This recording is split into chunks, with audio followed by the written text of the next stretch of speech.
Autoridades presentes, senhoras e senhores, bom dia. É com grande satisfação que, nesta manhã, a Universidade Presbiteriana Mackenzie, por meio de suas pró-reitorias de pesquisa e pós-graduação e extensão e educação continuada, inicia a 12ª Jornada de Iniciação Científica, 6ª Mostra de Iniciação Tecnológica e a 6ª Mostra de Extensão. Ressaltamos que o Programa de Iniciação Científica conta com o apoio do Fundo Mackenzie de Pesquisa, do CNPq, Santander, e os trabalhos de extensão recebem bolsa do Instituto Presbiteriano Mackenzie. E agora, para compor a mesa diretora, convidamos o reitor da Universidade Presbiteriana Mackenzie, professor doutor Benedito Guimarães Aguiar Neto.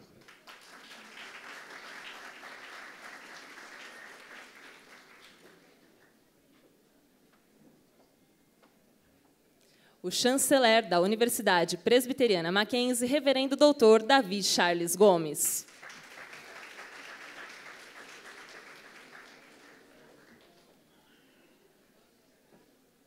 A pró-reitora de Pesquisa e Pós-Graduação da Universidade Presbiteriana Mackenzie, professora doutora Helena Bonito.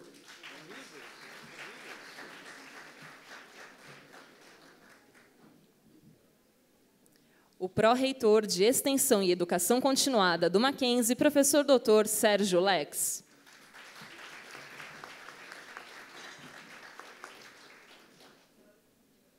O pró-reitor de Graduação e Assuntos Acadêmicos, professor doutor Cleverson Pereira de Almeida.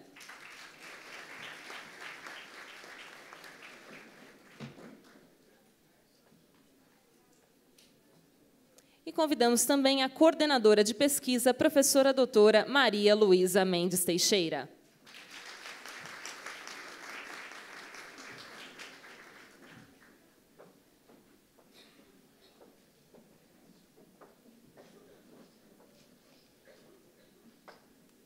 Neste momento, convidamos o professor doutor Benedito Guimarães Aguiar Neto para realizar a abertura oficial deste evento. Bom dia a todos. Nós queremos declarar aberta a 12ª Jornada de Iniciação Científica, a 6ª Mostra de Iniciação Tecnológica e a 6ª Mostra de Extensão. Sejam todos muito bem-vindos.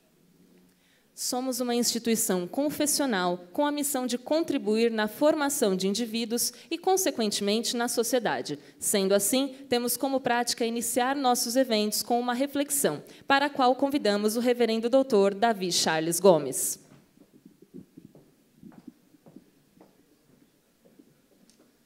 Bom dia a todos.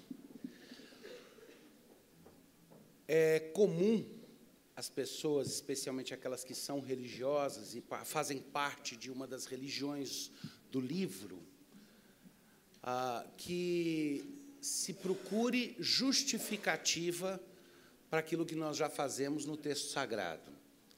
A gente chama isso de texto-prova. É quando eu já penso alguma coisa, ou eu já faço alguma coisa, e eu vou para a Bíblia, eu vou para o Antigo Testamento, ou para o Novo Testamento, e eu procuro ali alguma coisa que justifique aquilo que eu quero continuar fazendo ou continuar acreditando. É um caminho inverso, porque para aqueles que acreditam que existe sabedoria ali, o melhor é a mente curiosa, que quer saber o que o texto diz, e não trazer ao texto minhas ideias ou encontrar ali minhas justificativas. E é interessante que, quando nós iniciamos esta jornada que olha para a importância do trabalho de pesquisa, para a importância da iniciação científica, é importante que a gente evite a tentação de dizer: será que eu encontro no texto sagrado alguma coisa que fale sobre isso? Se for um acessório, se for uma tentativa de achar uma justificativa.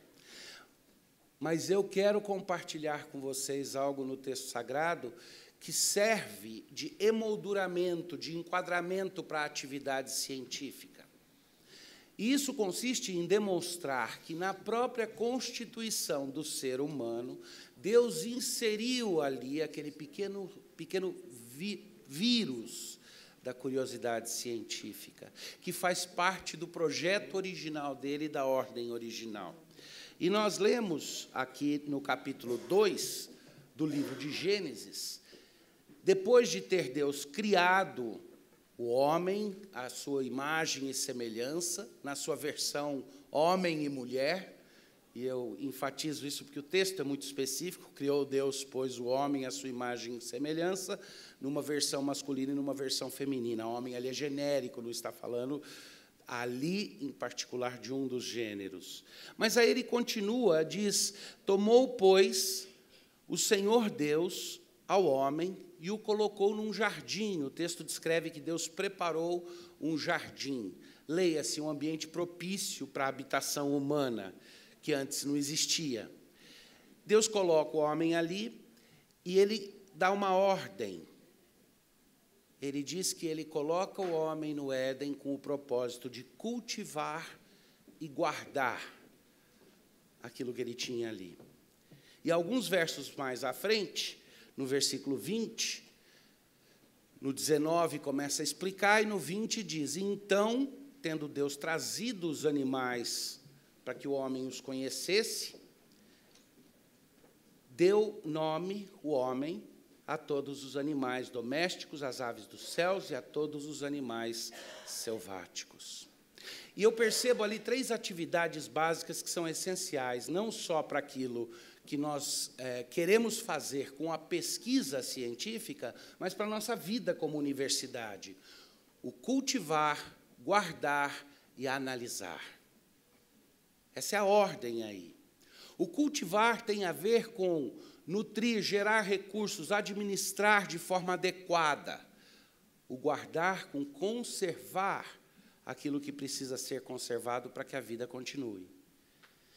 E o projeto analítico, que aqui é representado pela ordem de taxonomia, analise cada animal e descubra o nome dele, e é lógico que você pode simplesmente dar o nome que quer, como faz com um cachorrinho, mas até com um cachorrinho e gatinho, a gente tende a querer dar um nome que, de alguma forma, salte aos nossos olhos ou coração, observando o bichano, ou então porque, afetivamente, a gente esperava isso anteriormente. Mas é aquela ideia de que, quando você dá um nome de totó para o cachorrinho, é bom que ele pareça um totó, e não um rex. Porque, se parecer um rex e você chamar de totó, fica confuso. Esse trabalho, que é um trabalho de taxonomia, é um trabalho de análise. Eu imagino que o relato aqui fala de forma simples e direta para poder falar a povos de diferentes épocas e diferentes nações e níveis culturais, mas o que ele está dizendo é que o homem se deu ao trabalho de analisar o mundo animal e fazer uma taxonomia elaborada, dando nome, descobrindo. E se você juntar esses 3 elementos de análise, o último, o de guardar e o de cultivar, você tem, em grande parte, um guia seguro para os nossos propósitos quando nós queremos interagir com o mundo natural e com o mundo social, que é o objeto do nosso estudo, é o objeto da nossa pesquisa. O nosso anseio deve ser esse: analisar e conhecer para chamar as coisas do que elas são. E, nesse processo, aprender como é que nós fazemos para cultivar tudo, desde a natureza até a riqueza da vida, até a alma humana. Guardar e preservar aquilo que precisa ser preservado. E, nesse conhecimento, nessa atividade, nós estamos, ao cabo das coisas, fazendo um ato de obediência ao próprio Criador. Quer alguém creia nele ou não. Esse é um ato de submissão, no qual todos nós podemos experimentar o ato e os seus efeitos prazerosos. Que Deus nos abençoe. Vamos fazer uma breve prece. Deus dá um tempo bom de trabalho aqui, um tempo positivo, abençoa aqueles que vão interagir, demonstrar as suas pesquisas, aqueles que vão ser incentivados nisso, e nos ensina a continuar cumprindo aquele mandado original, que é parte de quem somos, como seres criados à sua imagem e semelhança. Pelo teu Filho. Amém.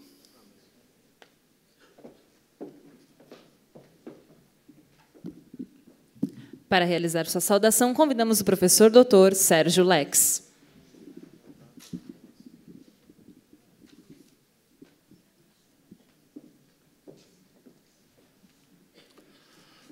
Magnífico reitor, doutor Benedito, excelentíssimo chanceler, doutor Davi, meus queridos companheiros de pró-reitoria, professora Helena, doutor Cleverson, coordenadoras de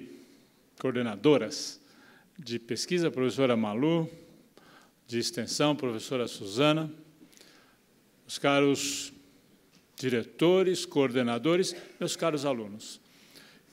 Eu dirijo em especial uma saudação aos nossos palestrantes, doutora Cecília Leite de Oliveira e doutor Dante Alário Júnior. É uma grande satisfação para nós, que coordenamos as atividades de extensão na universidade, estarmos presentes neste evento.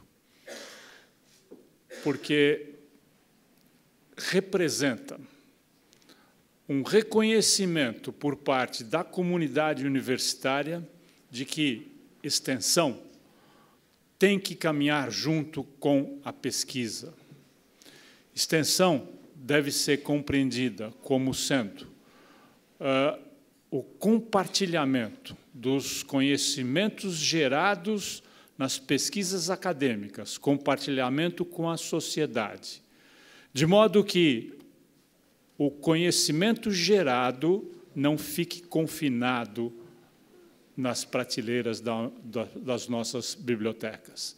Esse conhecimento tem que ser levado à sociedade, porque é para a sociedade que nós estamos servindo, a sociedade que nós servimos. Até alguns anos atrás, eram atividades distintas. Pesquisa era uma coisa, extensão era outra. Tanto é que, vejam, nós estamos na 12ª jornada de iniciação científica e apenas a 6ª jornada mostra de extensão. Porque foi só, mais recentemente, que nós passamos a encarar a extensão como um tripé, de fato, entre pesquisa, que sustenta a universidade, pesquisa, ensino e extensão. A presença de vocês aqui, alunos, hoje, é uma evidência de que, cada vez mais, a universidade compreende esta não dissociação. Nós precisamos compreender, ter cada vez mais presente esta compreensão de que extensão é, de fato, uma continuidade daquilo que se desenvolve cientificamente. As pesquisas pesquisa científica tem que ter continuidade, levando os resultados para a comunidade. Então, é por isso que eu gostaria de externar, mais uma vez, a nossa satisfação em ver uma participação grande da comunidade acadêmica envolvida em atividades extensionistas, que tem exatamente esse caráter, uma continuidade das pesquisas científicas que a universidade desenvolve.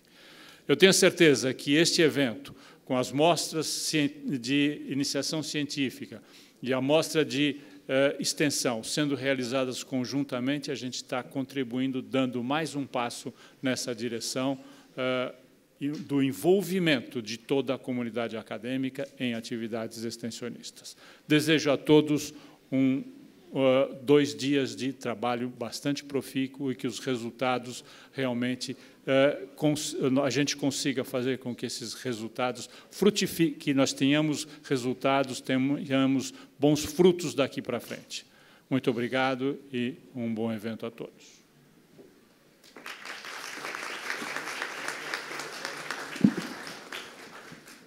Para realizar sua saudação, convidamos a professora doutora Helena Bonito.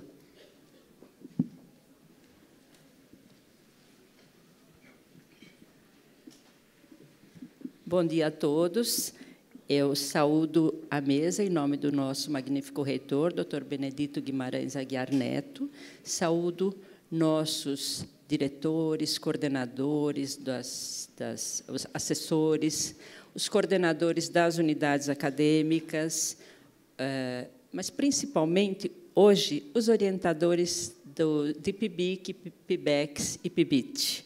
e os alunos, muito particularmente, essa minha saudação é aos alunos que aqui estão, os que defendem, apresentam seus trabalhos nesses 3 dias, e, principalmente, aos alunos que ainda não estão envolvidos com a pesquisa diretamente e que vão se engajar. Essa é a nossa expectativa, essa é a nossa certeza.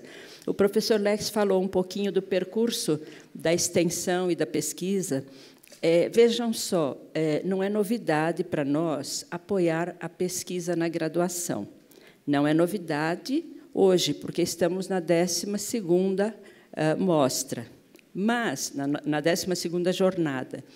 Mas vejam, o que são 13 ou 14 anos de apoio à pesquisa na graduação? E antes, como era isso? Então, um rápido percurso da universidade brasileira, ao longo, digamos, das 3 últimas décadas, pode nos mostrar como a pesquisa, a busca de conhecimento, a construção de conhecimento tem sido valorizada. A geração que está aqui à mesa possivelmente não teve nenhum apoio à pesquisa na graduação, porque não era usual. A gente pensava em pesquisar quando começava o mestrado. E aí ficava anos e anos fazendo mestrado, depois muitos anos mais fazendo doutorado. E, digamos que, nos últimos 20 anos, tudo se acelerou, e isso é muito benéfico para nós todos e para o país.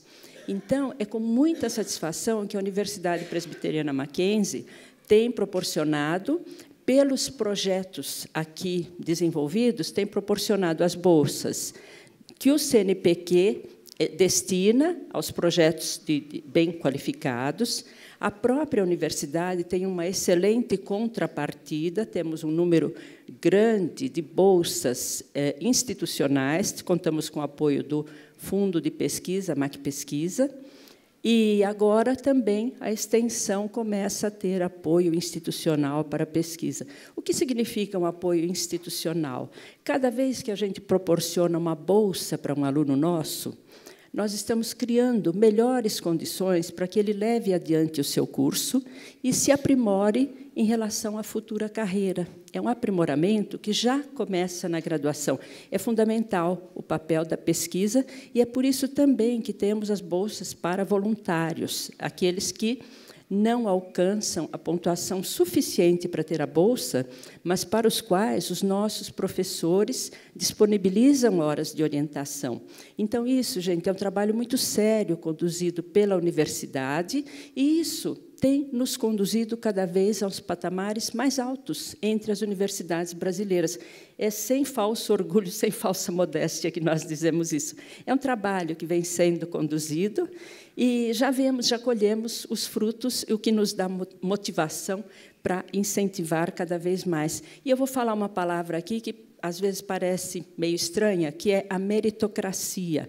O que é a meritocracia? É a aprovação dos projetos pelo mérito. Então, eu vou mencionar e vou agradecer também aos comitês interno e externo, as pessoas que se dedicam alguns dias da sua atividade à leitura, à discussão, ao julgamento de cada projeto apresentado. É claro que, depois dessa discussão em grupo, definirá os que alcançam as bolsas e os que permanecem como voluntários. Não, aí é uma questão inicial do projeto, o que não quer dizer que, ao longo do desenvolvimento, uns sejam espetacularmente melhores que outros. Não. Os projetos selecionados todos são bons, são de excelente qualidade, e nós veremos o resultado. É com muito gosto que os nossos alunos apresentarão seus resultados nestes 3 dias. Então, além dos agradecimentos ao comitê científico, aos coordenadores de pesquisa, particularmente, aos de extensão, no caso de PIBEX e PIBIT, aos professores orientadores, os nossos agradecimentos. Em especial, meus agradecimentos à nossa coordenadora de pesquisa da Pró-Reitoria de Pesquisa e Pós-Graduação, professora Maria Luísa Mendes Teixeira, que tem se desdobrado para aperfeiçoar os nossos mecanismos de julgamento, de encaminhamento. Quero agradecer também à divisão a DTI, Divisão de Tecnologia e Informação, que tem contribuído para a informatização do processo, porque tínhamos enormes filas, porque, vejam, são só 12 anos, não é muita coisa, mas vejam a caminhada nesses 12, 13 anos. Então, estamos, professora Maria Luísa, com a sua liderança, tem conseguido feitos extraordinários e, com certeza, cada vez mais temos trabalhos em pesquisa apoiados, divulgados. Quero agradecer também à equipe que não poupou esforços, horas, fins de semana. Quero agradecer em especial a Juliana, a Rosimeire e a Irina, a Betânia e sua equipe, os nossos funcionários que estão sempre à disposição dos professores, dos orientadores e também à disposição da reitoria, porque as demandas são gigantescas. É assim que nós estamos fazendo uma grande universidade. Então, aqui também, por último e não menos importante, os nossos agradecimentos ao apoio da reitoria, do Fundo Mackenzie de Pesquisa e do Instituto Presbiteriano Mackenzie. Obrigada.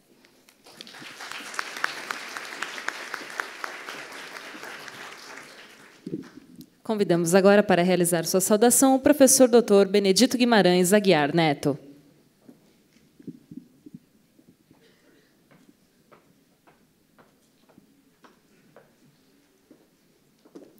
Mais uma vez, bom dia a todos. É realmente uma grande satisfação estarmos aqui nesta manhã realizando mais uma mostra de iniciação científica e de extensão da nossa universidade, e iniciação tecnológica também.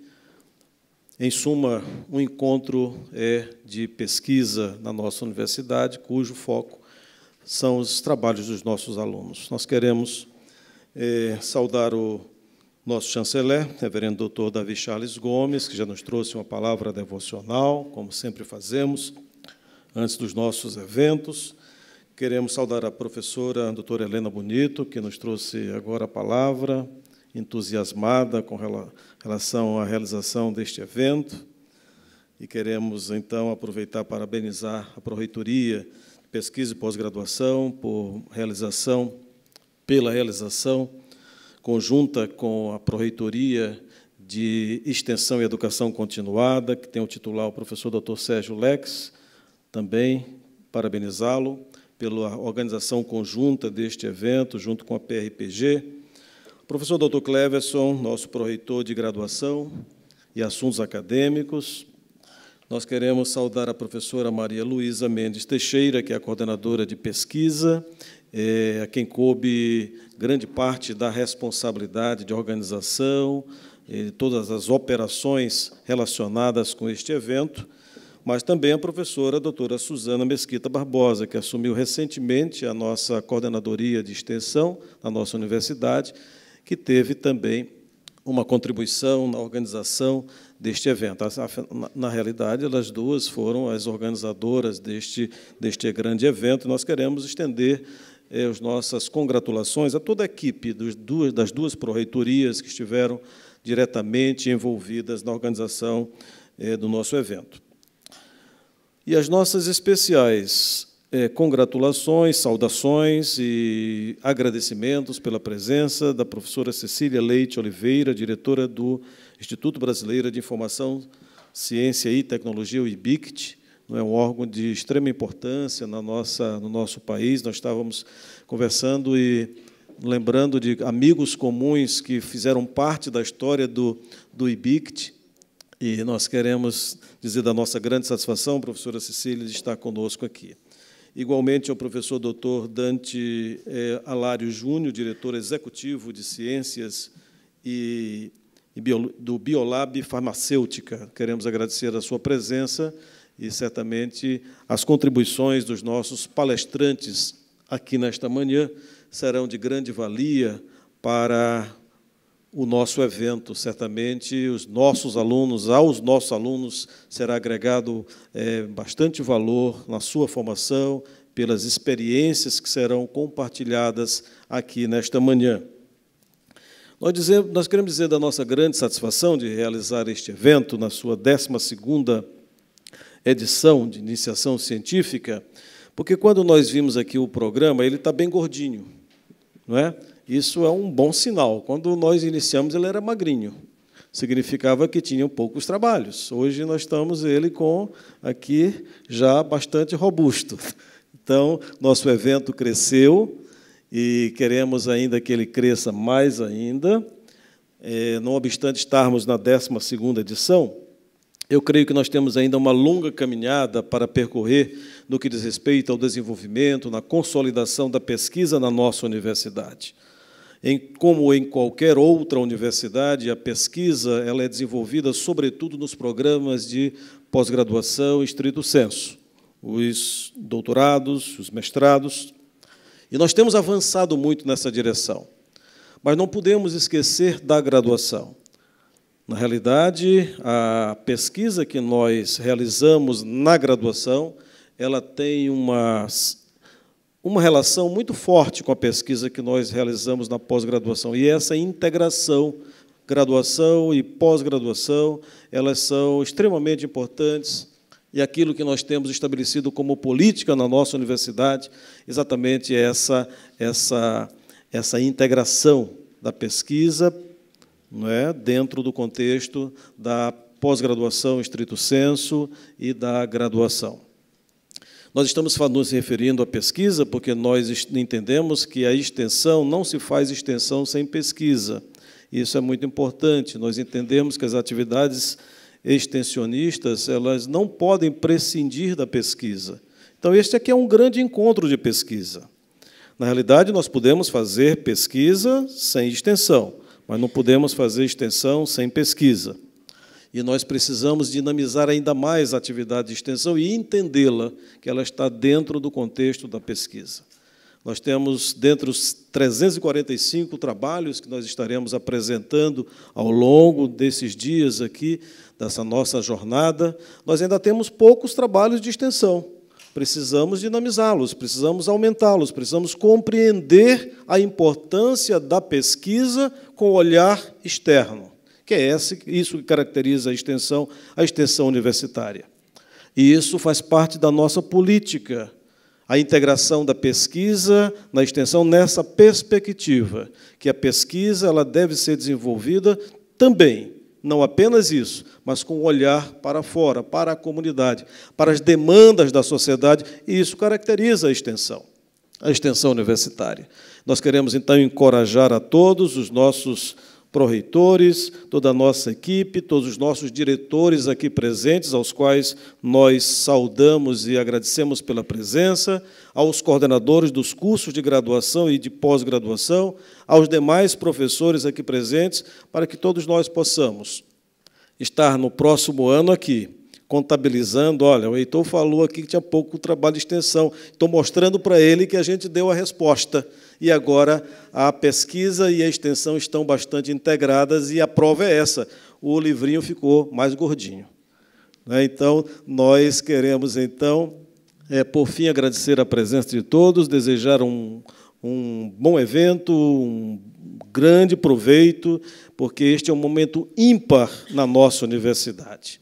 Quando nós sentamos, nós nos reunimos para mostrarmos e compartilharmos entre toda a comunidade aquilo que nós desenvolvemos ao longo do último ano e, nesse caso específico, os nossos resultados de pesquisa e de extensão. Parabéns a todos e queremos desejar, mais uma vez, um bom evento. Muito obrigado.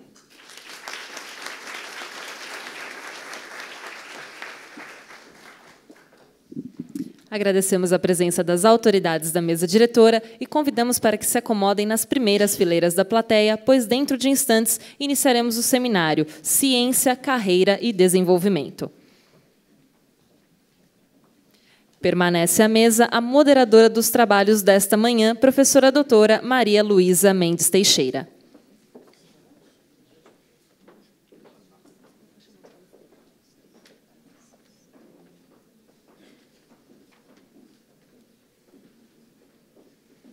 Gostaríamos de convidar ao palco os palestrantes desta manhã. Doutora Cecília Leite Oliveira, diretora do Instituto Brasileiro de Informação, Ciência e Tecnologia.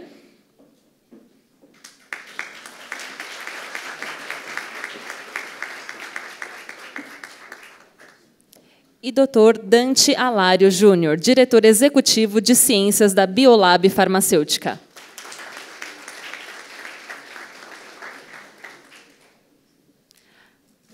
Passamos a palavra à professora doutora Maria Luísa Mendes Teixeira, que conduzirá os trabalhos.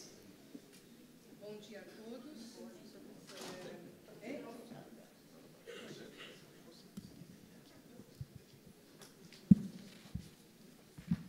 Bom dia a todos. Está funcionando agora? Tá. Mais pertinho. Ok.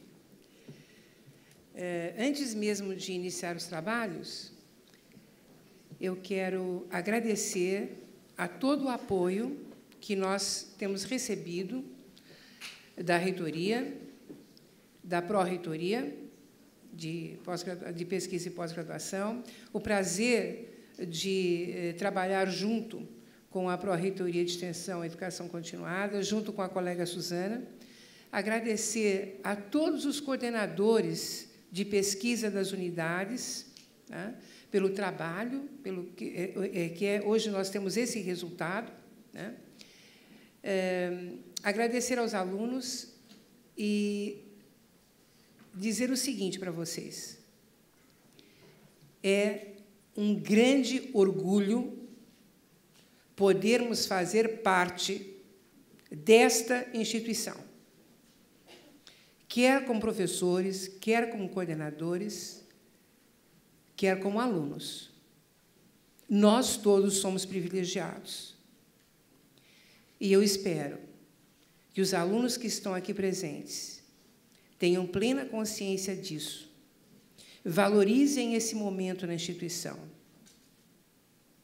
aproveitem ao máximo, aproveitem também a oportunidade de desenvolverem novas habilidades que serão úteis em todo o curso de vocês, habilidades ligadas à pesquisa, como coleta de informações e análise, e também ver na carreira de pesquisador uma opção, tanto para trabalhar na academia, quanto para trabalhar no setor privado, e exercermos o nosso papel de cidadãos e contribuir para o desenvolvimento do país. É neste sentido que nós convidamos a professora Cecília Leite de Oliveira, diretora do IBICT, e o professor Dante Alário Júnior.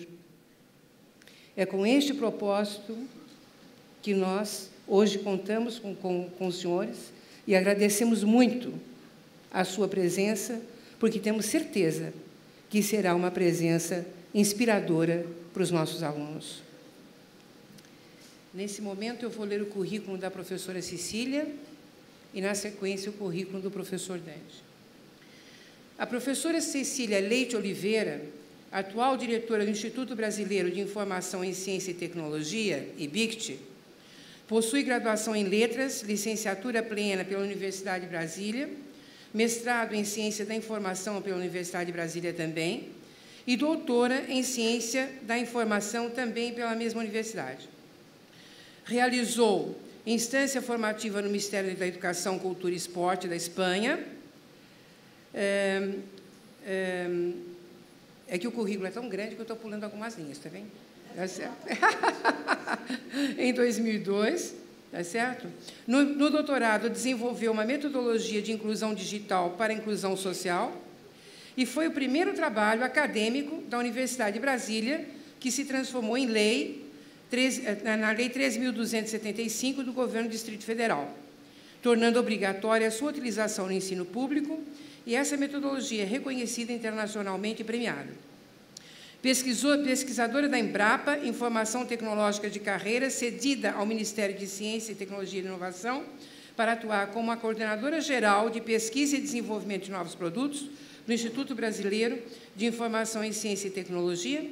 Tem experiência na área de Ciência da Informação, no uso de novas tecnologias para a solução informacional nos diversos campos de atuação da ciência da informação, principalmente nos temas de ciência da informação, inclusão digital, gestão da informação, inclusão social e gestão do conhecimento. Tá?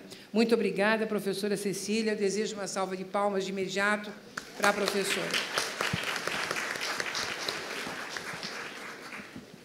Agora, na sequência, vamos ler o currículo do professor Dantalario Júnior, pesquisador do setor privado, que vai nos mostrar também como é que a sua organização contribuiu e contribui para o desenvolvimento do país e a possibilidade de carreira como pesquisador também fora da academia. O professor Dante possui graduação em Farmácia e Bioquímica pela Faculdade de Ciências Farmacêuticas da Universidade de São Paulo, graduação em Sociologia e Política pela Fundação São Paulo. Muito interessante esse seu caminho, né, de cruzar as ciências sociais com as ciências hard, né, o que nos traz uma cabeça bastante aberta, né, para novas possibilidades, né. Especialização em Farmácia pela Universidade de Gênova, especialização em Administração de Empresas pela Fundação Armando Álvares Penteado, e atualmente é presidente científico da Biolab Sanus Farmacêutica Limitada. Tem experiência na área de engenharia química, com ênfase em tecnologia química.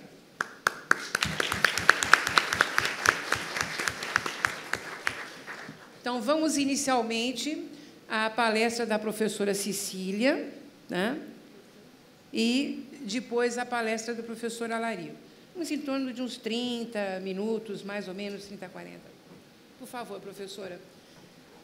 Será que, ao final, nós teremos a sessão de perguntas, tá? Está ali a Gislaine, tem outras colegas para quem vocês podem encaminhar as perguntas. Vocês conseguem ver bem ali a tela conosco aqui? Ok. Por favor, professora. Bom dia a todos. Eu queria primeiro agradecer o convite. Em nome do reitor Benedito Neto, eu faço esse agradecimento, e a professora Maria Luísa, que realmente foi a pessoa de contato, e dizer da enorme alegria que tenho em estar aqui, justamente neste encontro que traz alunos, professores, pesquisadores, e são vocês a nossa esperança de futuro, e eu espero poder contribuir de alguma maneira, no sentido de dar maior importância a esse trabalho que vocês estão fazendo, que vocês estão apresentando, como o início de uma carreira que, com certeza, será brilhante a partir dessa universidade já bastante reconhecida em que vocês estão inseridos. Eu queria agradecer e dizer que o IBICT é um Instituto Brasileiro de Informação em Ciência e Tecnologia, e é muito interessante, porque, na conversa anterior com o reitor, a gente estava dizendo que, nesse momento, é que a sociedade, como um todo, começa a entender e dar importância à questão informacional. A tecnologia da informação ganhou um grande espaço em todas as áreas, da arte à ciência, e, hoje, a gente percebe que, sem a organização dessa informação, essa tecnologia fica menos útil do que poderia ser se nós tivéssemos a integração das informações que ela é capaz de reunir e, a partir daí, produzir mais conhecimento, mais indicadores, ajudar na avaliação, enfim. Então, todo esse trabalho de organização, disseminação e integração da informação tem sido o trabalho do IBICT, que eu espero que vocês possam conhecer um pouco melhor e se sentir também em casa no IBICT, porque é uma casa de pesquisa e de pesquisadores. Pode passar? Bom, aqui é só a 12ª jornada. Você tem o... Assim fica mais fácil. Bom, o que me foi solicitado é falar um pouco para vocês sobre as contribuições do IBICT para a ciência e a carreira de pesquisador no nosso país. E eu diria que a gente tem algumas pequenas contribuições a colocar. Bom, o IBICT nasce em 1954, a partir de um chamamento da Unesco para o mundo inteiro, no momento em que havia um volume excessivo de informação, especialmente gerado pela Segunda Grande Guerra, e os países precisavam criar instituições que pudessem organizar essas informações e gerar conhecimento a partir daí.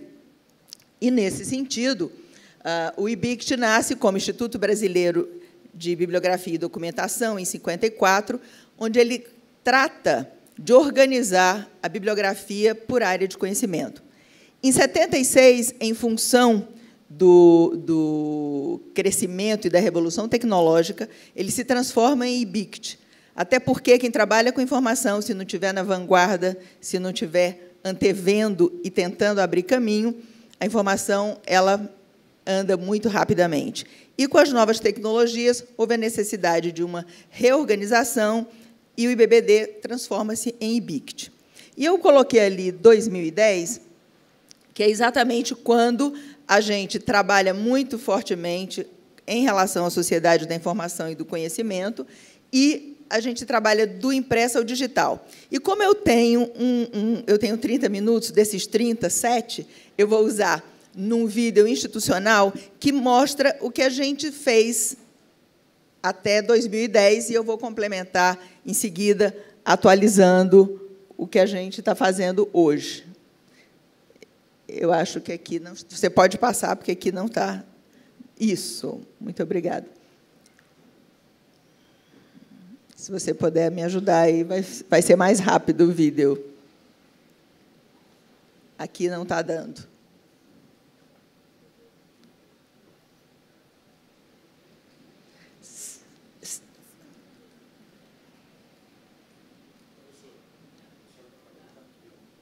Ah, está aqui. Pronto. Eu estava à busca. Já foi.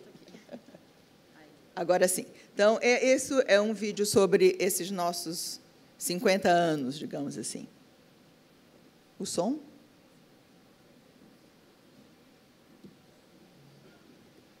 Estamos sem som.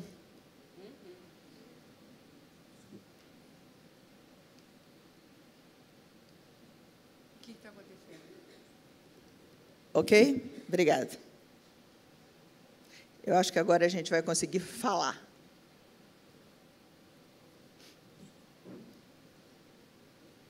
Ainda não. Continuamos sem som. No teste, antes, funcionou. Como toda tecnologia. Eu acho que a gente vai precisar do seu help, amigo.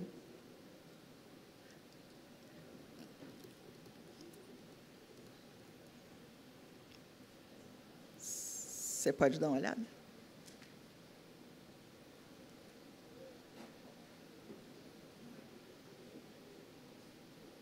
Tecnologia é uma maravilha, mas nos surpreende, às vezes, negativamente também.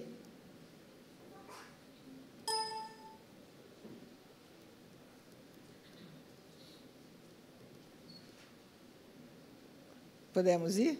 Não, vamos esperar funcionar. Sem você aqui... Ah, agora sim. Obrigada. Obrigada.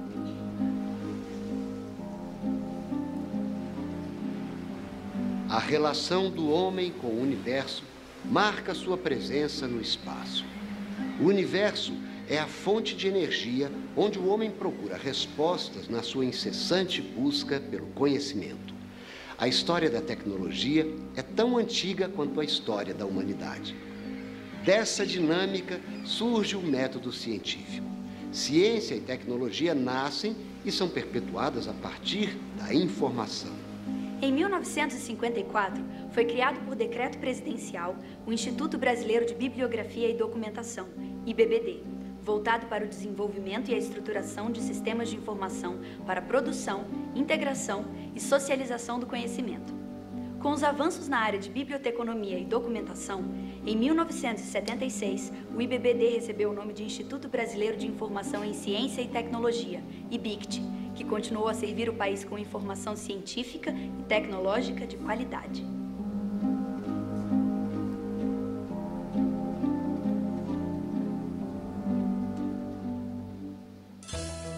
A formação de novos quadros para atuar no campo da ciência da informação em atividades de ensino e de pesquisa é uma vocação do IBICT desde a sua criação. O Instituto foi pioneiro na América Latina ao criar cursos de documentação científica há quase 60 anos e o mestrado em Ciência da Informação em 1970. O programa de pós-graduação do IBICT forma mestres e doutores em ciência da informação em parceria com a Universidade Federal do Rio de Janeiro. Pesquisadores do IBICT desenvolvem relevantes projetos de pesquisa em ciência da informação e supervisionam estágios de pós-doutorado, implantado em 2007.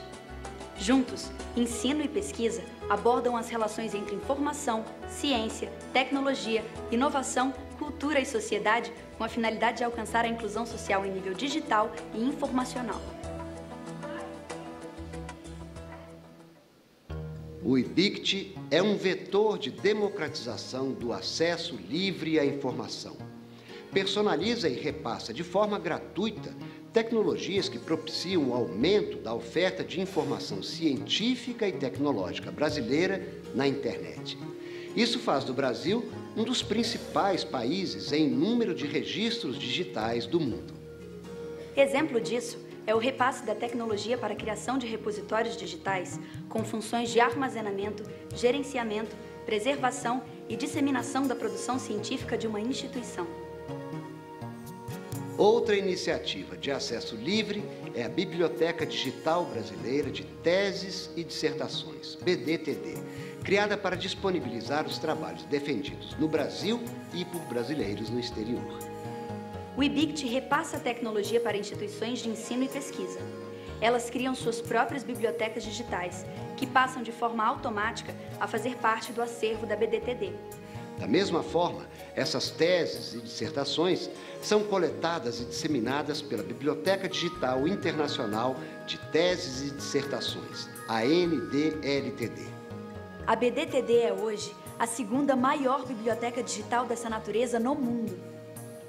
Outro exemplo é o Sistema Eletrônico de Editoração de Revistas, SEER, um aplicativo em software livre para a criação e publicação de revistas científicas eletrônicas. O SEER registra hoje mais de 1.300 revistas dessa natureza em todos os campos do saber humano. Dentro da ação de publicação de revistas eletrônicas, o IBICT disponibiliza a revista Ciência da Informação. Editada há 38 anos, foi a primeira revista científica da América Latina dedicada à produção, organização, difusão e utilização de informações em qualquer área. Já a revista Inclusão Social é editada desde 2005 e aborda temas ligados a programas de governo, projetos, estudos e pesquisas voltados à inclusão do cidadão na sociedade da informação. A versão digital dessas revistas está disponível livre e gratuitamente no site do IBICT. Ciência e sociedade se aproximam por meio do acesso livre à informação. É o caso do Canal Ciência, portal voltado à divulgação de pesquisas científicas brasileiras em linguagem clara e de fácil compreensão para o público em geral, especialmente o escolar. Neste portal, podem ser encontradas biografias e entrevistas com cientistas notáveis, além de vídeos, materiais educativos e uma base de dados de pesquisas.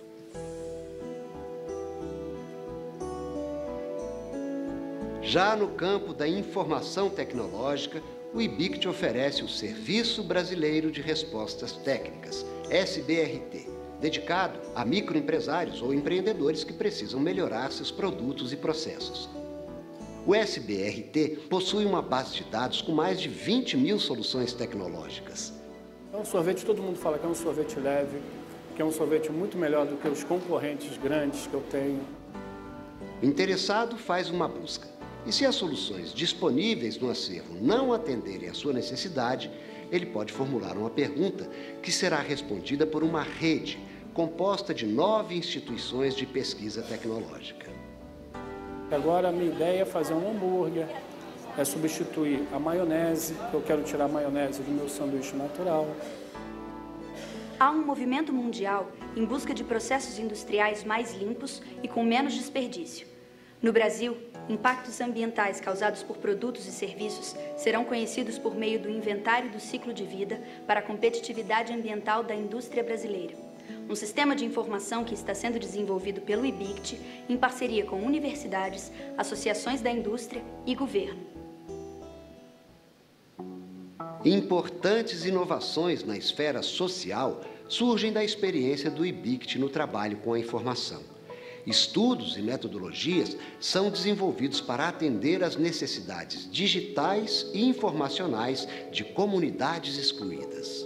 A primeira ação foi a construção do Mapa da Inclusão Digital no Brasil, MID, que monitora as iniciativas de inclusão digital por parte de agentes públicos e privados. O MID realiza estudos para a avaliação dos pontos de inclusão e repassa sua metodologia aos estados, para que eles elaborem seus próprios mapas de inclusão digital, que são disseminados pelo IBICT para toda a sociedade.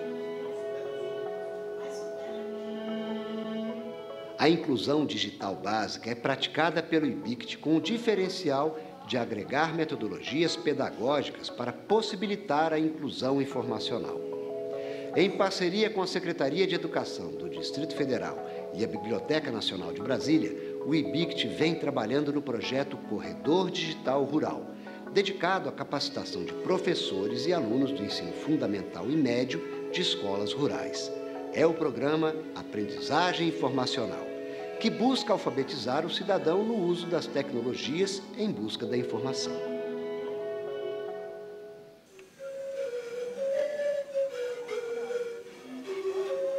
As metodologias de aprendizagem informacional foram aplicadas à capacitação de professores indígenas do ensino fundamental da nação Tucano, na Amazônia. Foram desenvolvidos conteúdos impressos e eletrônicos, assim como ferramentas tecnológicas específicas, tomando como base as diretrizes curriculares nacionais da educação indígena. Neste projeto, o IBICT conta com a parceria do Ministério da Educação e da Fundação Nacional do Índio. Então, o IBICT é como se fosse um camarada que se preocupa com seu filho, ou então com alguém seu semelhante. Hoje vocês vão voar. Vocês vão voar, vão navegar. Dados. Fatos puros na sua forma primária. Descrições básicas de coisas, eventos. Informação. Conjunto de dados organizados e referenciados de tal forma que adquirem sentido ou utilidade para alguém. Conhecimento. Informações organizadas e processadas para transmitir sabedoria acumulada ou habilidades. Centro de excelência na disseminação da informação e do conhecimento, o IBICT tornou-se referência mundial em projetos voltados ao movimento do acesso livre ao conhecimento, à inclusão informacional, à produção científica e tecnológica e à popularização da ciência. O desafio do futuro é aumentar a capacidade de gerar conhecimento, trabalhar no levantamento e integração de sistemas de informação em ciência e tecnologia no Brasil, disponibilizar as informações desses sistemas em uma única porta de entrada à sociedade. É o IBICT, como centro integrador da informação em ciência e tecnologia, como fonte de geração de conhecimento e inovação social.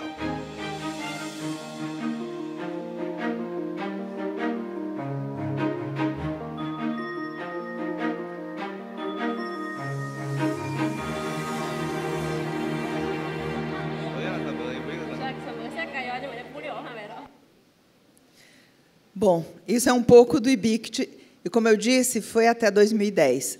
Eu vou entrar mais especificamente no tema, eu acho que já deu para vocês perceberem que existem N formas que a gente tem contribuído, não só para a carreira de pesquisador, mas para o próprio desenvolvimento da ciência e da tecnologia brasileira. Mas, com relação ao tema específico de hoje, e a partir do que a gente já demonstrou até 2010, a contribuição do IBICT a gente considerou em 5 níveis. O desenvolvimento de pesquisas científicas, que é uma das atividades importantes da Casa, a formação de recursos humanos para a pesquisa, não só através dos nossos cursos de pós-graduação, mas também até a nível de inclusão informacional, na formação de políticas de informação no Brasil, que isso é uma luta muito grande, mas a gente está nela com muita força, na implementação de serviços de informação para a infraestrutura de desenvolvimento de pesquisa e tecnologia e inovação e na popularização da ciência e inclusão informacional. Bom, no que diz respeito ao desenvolvimento de pesquisas científicas, um ponto super importante que a gente considera é o nosso trabalho com relação ao acesso aberto à informação científica e tecnológica e a dados de pesquisa. Os dados de pesquisa, nós, inclusive, amanhã estaremos lançando um manifesto sobre isso, porque possibilita que o pesquisador utilize os dados que foram coletados por uma determinada pesquisa, por um determinado pesquisador, e que ele pode ser reutilizado na sua pesquisa, economizando aí um trabalho de recursos humanos, de recursos financeiros e até intelectuais muito grande. Isso tudo voltado para o conceito de ciência cidadã, que é esse conceito que coloca a ciência como tendo como foco maior e fim o próprio cidadão.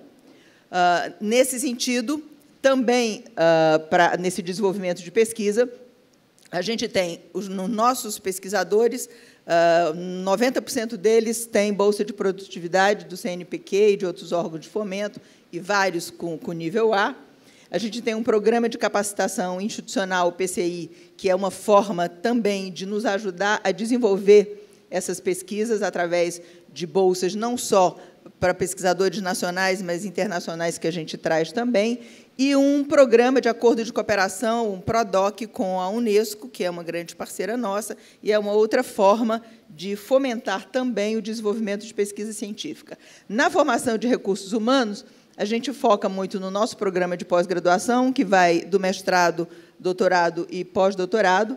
No nosso programa editorial, que, independente das revistas que foram aí colocadas, a gente tem uma gama de publicação bastante grande no nosso tema, ciência da informação, e, inclusive, em outras áreas também, porque a informação ela é interdisciplinar, então a gente perpassa as diversas áreas do conhecimento.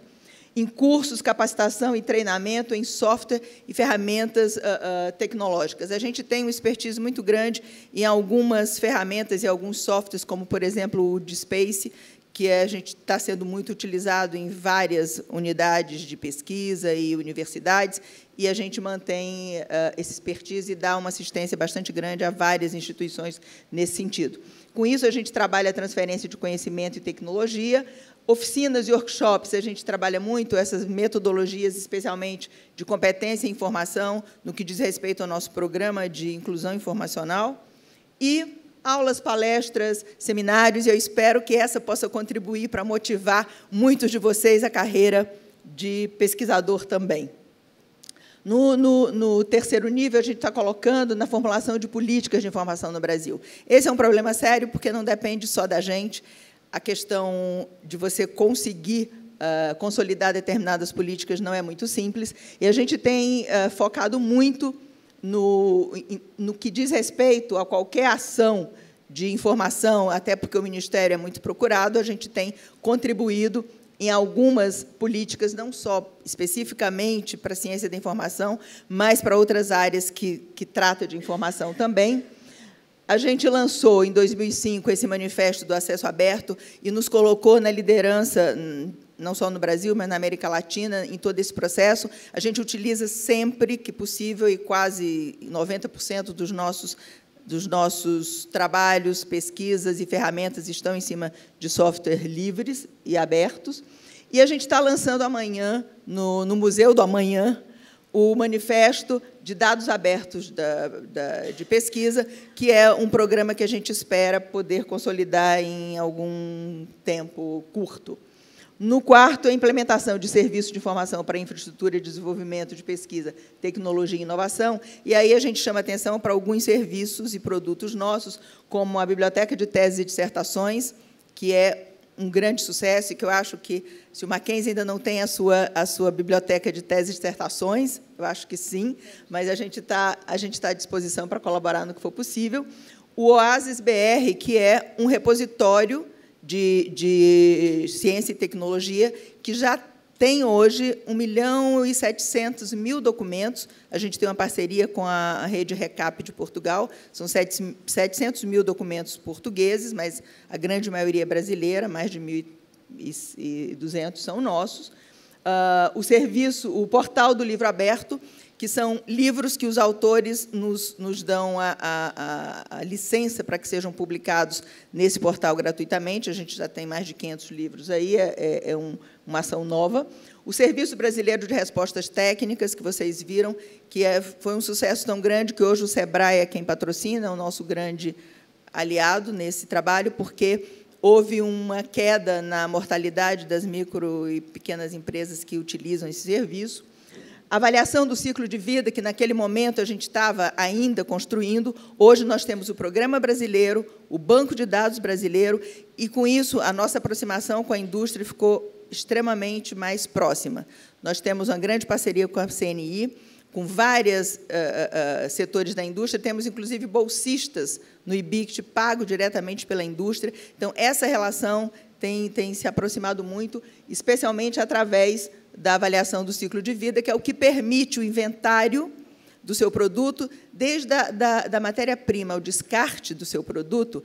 Você tem uma metodologia para avaliar emissões, o que você gasta de água, de energia, enfim, e você poder dar um inventário do que significa, em termos de impacto ambiental, naquele seu produto. E isso está sendo, em muito pouco tempo, uma barreira para a exportação, em função de uma família nova ISO que instituiu o selo verde.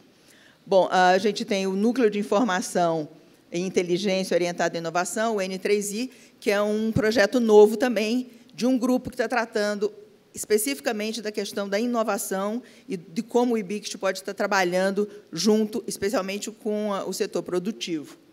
E a implantação de um ecossistema de formação de pesquisa, que é o CRIS, que esse é muito importante, é uma coisa nova também, mas é muito importante para a pesquisa, e aí eu trouxe 2 slides sobre ele, porque já é uma metodologia utilizada no mundo, que possibilita com que o pesquisador brasileiro tenha identificadores, e a própria instituição também, de maneira que ele esteja no mesmo patamar global de qualquer pesquisador em qualquer lugar do mundo.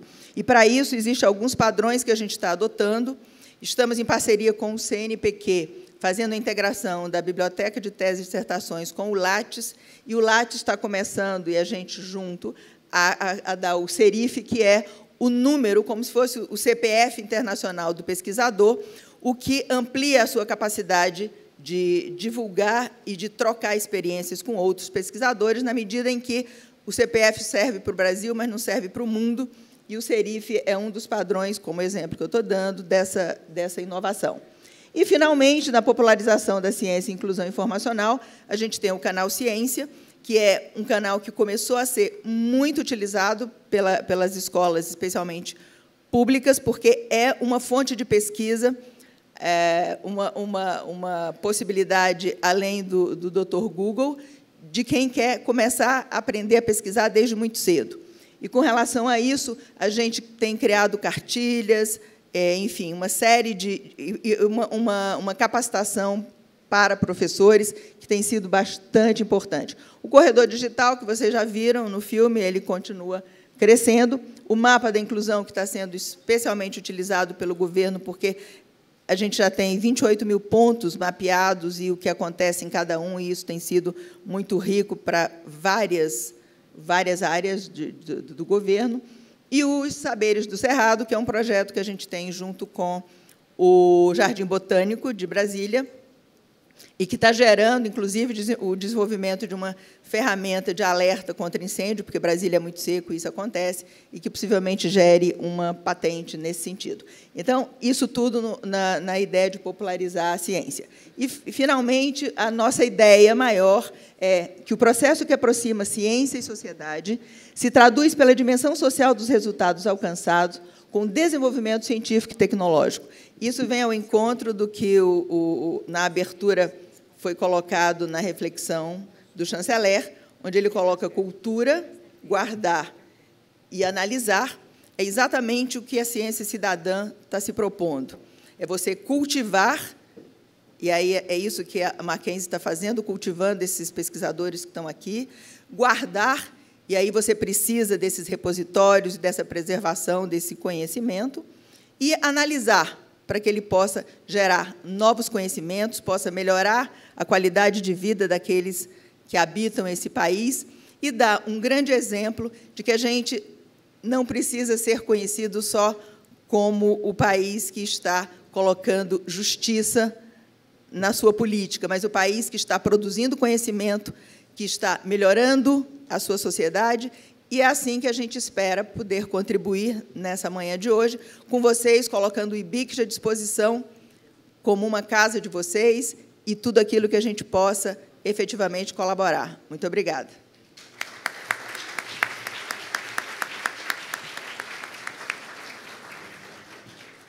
Muito obrigada, professora Cecília. Passamos agora a palavra ao professor Dante Alario, que vai nos falar da Biolab.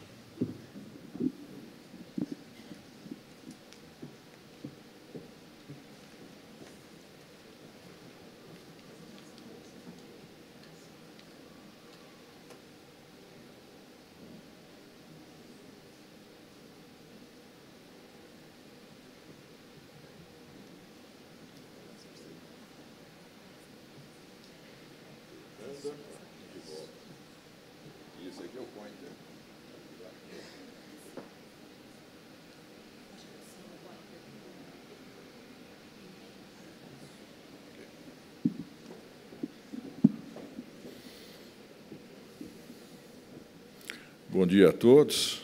Eu gostaria de agradecer pelo convite. É um prazer a gente poder falar para os que estão iniciando carreira. O que eu vou fazer é, basicamente, passar para vocês a experiência vivida de um pesquisador que saiu da universidade, porque na universidade não é só a pesquisa, você também tem que fazer a parte de ensino. E eu sou extremamente agitado, eu sou um pouco bravo e não sirvo como professor. Minha mulher tem exatamente as características diferentes da minha, por isso ela é professora, pesquisadora até hoje. E fui para a indústria também por um outro motivo. Eu não tinha nenhuma satisfação de produzir e ir para as estantes, os trabalhos irem para as estantes e lá ficarem, de vez em quando você tinha alguém fazendo uma solicitação, etc. Isso, para mim, era pouco, eu queria mais, eu queria transformar conhecimento em produto. Essa sempre foi a minha visão.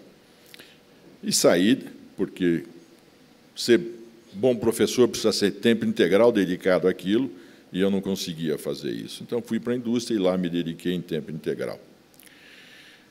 Eu vou começar falando para vocês um pouco da Biolab, que é a empresa que eu estou. Ela é uma empresa bastante nova, talvez seja a mais nova farmacêutica no Brasil, ela é de 97, onde o diferencial dela é o diferencial competitivo, que é baseado em inovação. Ponto final.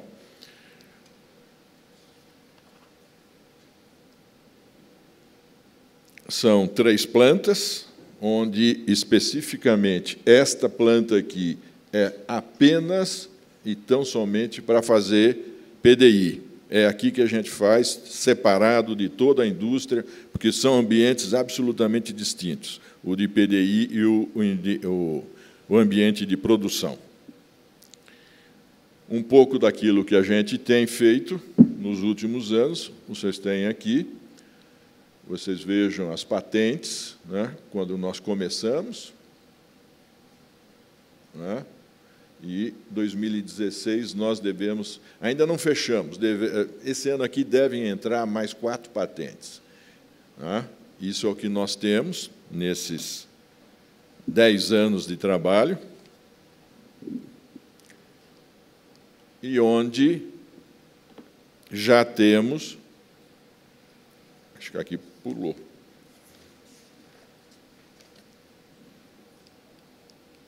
isso. Quais são as estratégias que a Biolab usa para inovação. Ela faz prospecção nacional, ou seja, nós acompanhamos vocês e os melhores pesquisadores do Brasil o tempo todo. Nós temos uma área chamada gestão do conhecimento, onde a função dela é fundamentalmente acompanhar os trabalhos que são publicados nas melhores revistas, os melhores pesquisadores do Brasil. Quando nós entendemos que aquele trabalho tem a ver com aquilo que a indústria faz em termos de inovação, nós convidamos que o professor venha até a nós e faça uma exposição daquele trabalho. É assim que a gente se aproxima da universidade aqui no Brasil. Além disso aqui, nós fazemos a mesma coisa internacionalmente. Nós temos, a Biolab, é um departamento de síntese de novas moléculas. Até pouco tempo atrás, sintetizar novas moléculas no Brasil, o discurso é: isto é história, isto é para em grandes empresas multinacionais. O Brasil não tem condição nem capacidade para modelar e sintetizar suas próprias moléculas. A Biolab está mostrando que não é assim. Nós temos um grupo, são 6 doutores na área de síntese, onde nós temos uma boa parte daquelas patentes, daquele número daquelas patentes que vocês viram depositados, foi criada por esse grupo de síntese. Nós temos já moléculas novas, moléculas ditas radicais, em análise na Anvisa para que o produto saia a mercado muito rapidamente. Ou seja, isso é pesquisa, inovação dentro da indústria, feito pela indústria. Temos também parcerias com outras indústrias farmacêuticas. Alguns produtos com algumas universidades. Não é? Vocês têm aquele primeiro, dapaconazol, é um antifúngico, é uma molécula totalmente nova, é uma radical, feita inteiramente dentro da Biolab, e nós nos recorremos à Unicamp para a parte de pesquisa clínica. Mas toda a molécula, modelagem e a síntese foi feita dentro da Biolab. Já o NanoRap é o primeiro nanoanestésico em nanotecnologia no mundo. Com todos esses produtos que eu estou falando para vocês, tem patente mundial, feito com a Federal do Rio Grande do Sul. O Fotoprot também é o primeiro fotoprotetor com nanotecnologia, feito com a Federal do Rio Grande do Sul. O Piracar é um protetor mitocondrial, junto com a Unicamp, e o Vonal Flash foi junto com a USP aqui, que já são incrementais, não são mais radicais. Ou seja, aquele chavão que era dito o tempo todo, e ainda é, não é? E que o Brasil não tem condições de sintetizar suas próprias moléculas, é mais uma forma de se fazer. E outro chavão, né? Além de você não ter condição de sintetizar as próprias moléculas, essa pesquisa dessas moléculas novas custam aproximadamente, hoje está na casa, né? É o que você lê, de 1 a 1,5 bilhão de dólares. Mentira. Mentira. A nossa molécula, nós gastamos aproximadamente 75 milhões de reais, nada de dólares. Bem longe do 1 bi e meio de dólares, que é dito como uma forma de amedrontar e para você também não fazer pesquisa na indústria. Bem, qual é a visão que a indústria tem? Outra vez, pulou.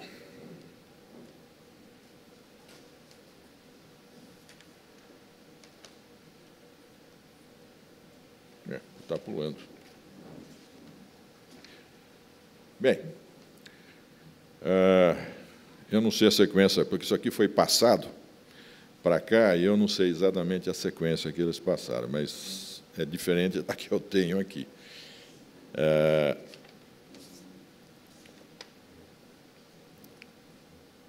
O que nós entendemos hoje como fator de competitividade? É o conhecimento. Sem conhecimento, você é mais um. Ponto final. Se você quer ir na indústria farmacêutica e quer aparecer, por isso que vocês veem, a Biolab foi fundada em 97, hoje ela está entre as 10 maiores empresas farmacêuticas do Brasil. Porque nós fizemos do conhecimento o principal ativo da Biolab. Com ele é que você consegue extensão, longevidade de vida na sua empresa. Sem ele, você é mais um, volta ao ponto. Então, é o principal insumo, quer dizer, conhecimento, é o principal insumo a geração de riqueza, ao lado das bases antigas, que eram, basicamente, capital, trabalho e matéria-prima. Isso é o que valia na Revolução Industrial.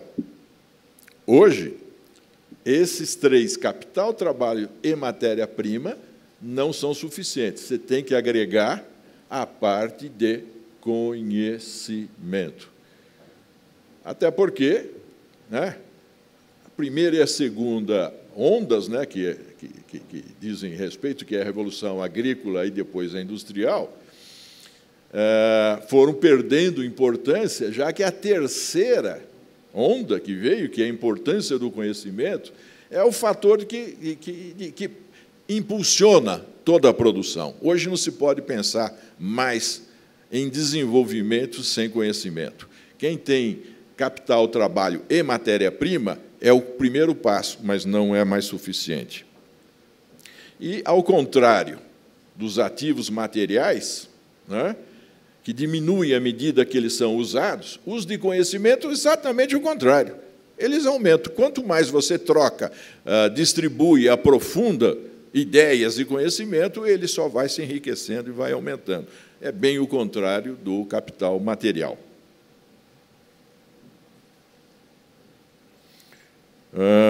Entrando mais...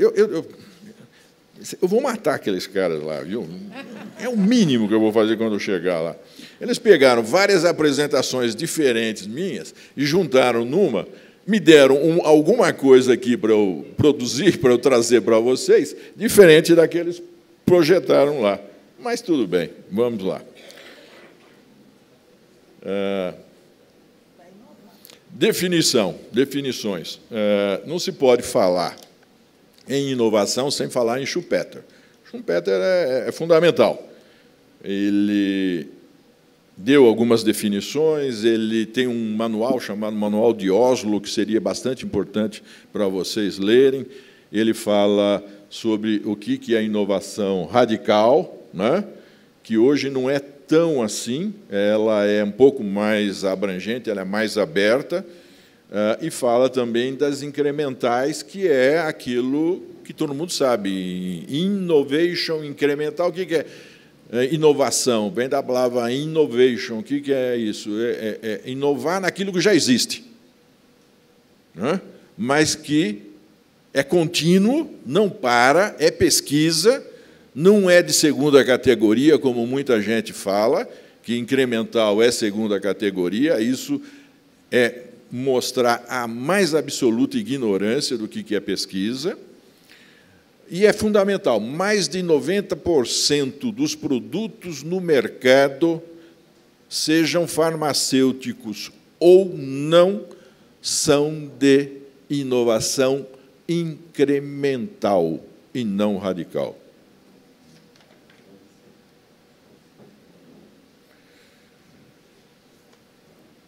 A radical é isso aí que vocês sabem, faz parte da definição de Schumpeter, e ela, até então, era feita basicamente nas universidades. Foi dito por várias pessoas aqui, da importância da ligação da universidade, da pesquisa, né, com a indústria que acaba sendo a produtora. Produz produtos, né, usando o conhecimento que vem da universidade. Na Radical, é aquela parte ainda da pesquisa básica, né? Ou seja, ela não é feita com o fito de se alcançar um produto. Acontece o produto no meio do processo, mas você não sai procurando. E, às vezes, esse produto ele revoluciona completamente aquilo que existe no mercado. A incremental, a tão desprezada incremental, que é feita dentro da indústria, essa é na indústria, diferente da Radical, que normalmente é feita mais fora da indústria do que dentro, por que ela é tão importante? Pelo segundo aspecto aqui que eu coloco. Ela é um aprendizado para a inovação radical.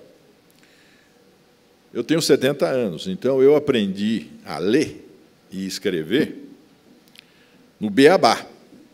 B mais A igual a Bá, B mais E igual a Bé, e assim foi, né, até você chegar a livros, você chegar a Camões, Cervantes, ou quem você quer como autor. Mas foi assim que você foi aumentando até chegar no final. Isso é a mesma coisa para cá. Ou seja, você não faz radical direto. Você tem todo um aprendizado que se inicia com a incremental. E daí vem a importância dela, não só para a indústria, mas para a própria universidade. Infelizmente, algumas áreas da universidade ainda consideram a incremental como cidadão de segunda categoria. É uma pena. Enfim, vamos ter que dobrar mais essa. Falando um pouco agora sobre, especificamente sobre a carreira, né? Tem tanta coisa interessante aqui que eles pularam. Mas vamos lá.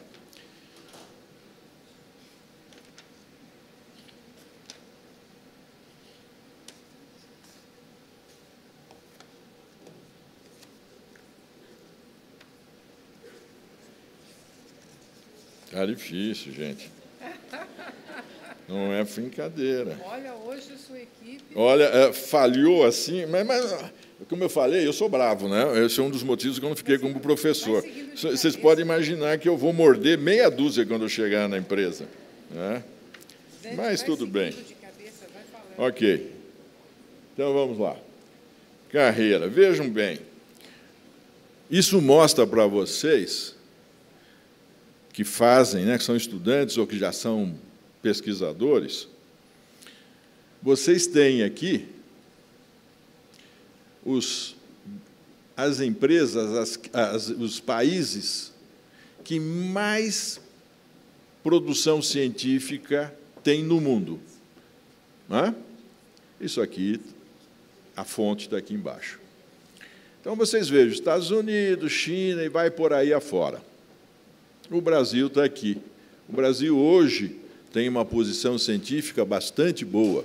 Nós saímos de 0,40 e poucos % da produção mundial para uma produção, hoje, em torno de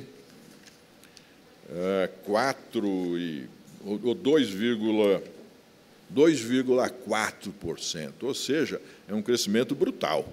Né? Nós estamos falando em 4 vezes, nós estamos falando em 400% de aumento. Então, veja, basicamente, qual é a ideia? A ideia é que vocês comparem. Veja, aqui é inovação, aqui é produção científica. Veja que os países que estão listados em os 10 mais, né, ou os 15, como vocês queiram, não estão na mesma ordem aqui quando a gente fala em inovação. Deixando claro o que é produção científica e o que é inovação. Isso é extremamente importante. Então, vocês vejam que países como China, né, que estão em segundo lugar, Estados Unidos em primeiro lugar, veja onde está a China aqui. Não está nos top 10. E, no entanto, ela é a segunda em produção científica. Por quê? Porque a fase dela é de cópia, não é de inovação.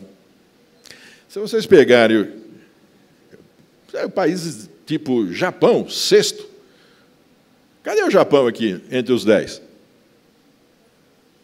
É a cópia.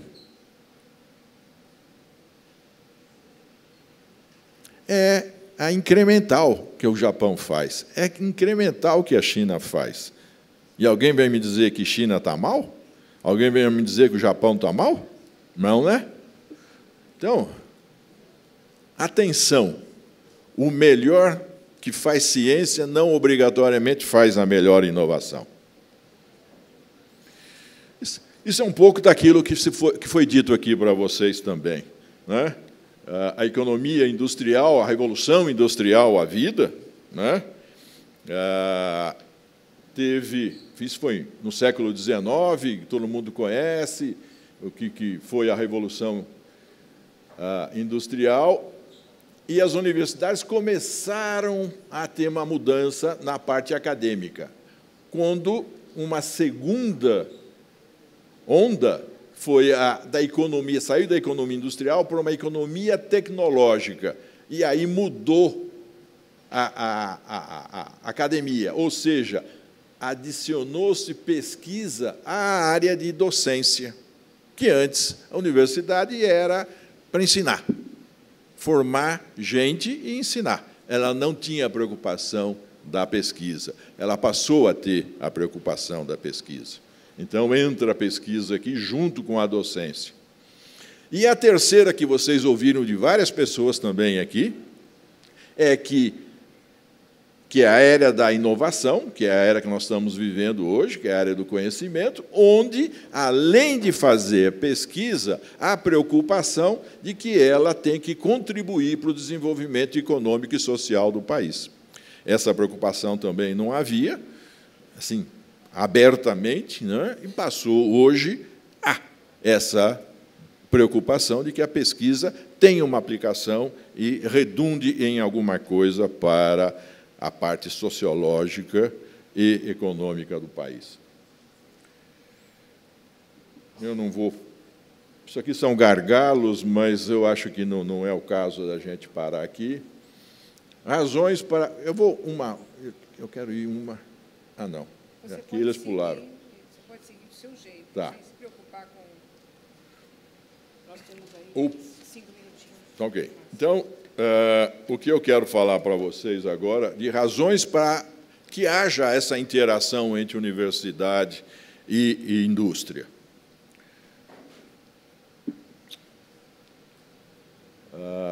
Veja, o mundo está globalizado e conectado, né? Vocês ouviram a professora Cecília falando sobre BICT, a preocupação deles, o trabalho deles, né? Ou seja, na verdade, hoje nós estamos na indústria, no ponto 4. Vocês deem uma olhada e pesquisem e vocês vão ver o que quer dizer ponto 4. Ou seja, está tudo conectado. Então, é uma nova fase que está se iniciando. Não aqui, eu não estou falando mais Brasil, estou falando isso no mundo, né? E, por haver esse mundo globalizado e conectado, a visão passa a ser multidisciplinar. Hoje acabou aquela história do pesquisador sentar no quadradinho dele e falar: eu sou um especialista nisso e, portanto, eu faço a melhor pesquisa. Não, não faz. O que ajuda hoje a qualidade da pesquisa é a multidisciplinariedade. Então, você vê os melhores grupos que melhor publicam, que mais publicam e melhor publicam nas universidades, são grupos onde você tem um bloco de químicos, de repente você tem um matemático no meio, você tem um médico e você tem um teólogo. Isso não é loucura minha, não. Isso está acontecendo aqui no Brasil já. Minha mulher é da área, e eu acompanho, paro e passo o que ela faz. São os que melhor produzem. O que é isso? Multidisciplinariedade. É assim que as coisas estão hoje. Não foi assim que eu fui formado. Eu fui formado naquele quadradinho, pesquisa vertical e tal. Então, conheci em profundidade, mas conheci uma coisa só. Hoje, não. É horizontal.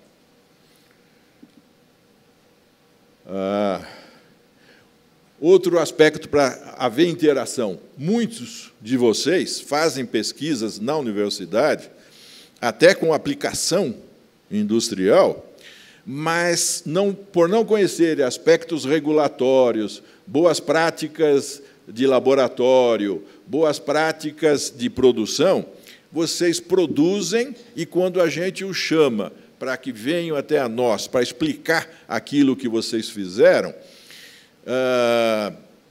aí começam a aparecer as falhas. É difícil, porque nem aquele simples caderno de anotação, onde cada página é numerada, não existe nada disso. E aí fica difícil, porque vocês não podem esquecer que tudo isso depois eu tenho que provar. Né? Quando vocês fazem uma prova de conceito numa pesquisa, depois eu tenho que mostrar que essa prova de conceito foi feito dentro das boas práticas de laboratório, e para que o órgão ou que os órgãos reguladores no mundo aceitem isso aí, porque senão eles simplesmente não aceitam.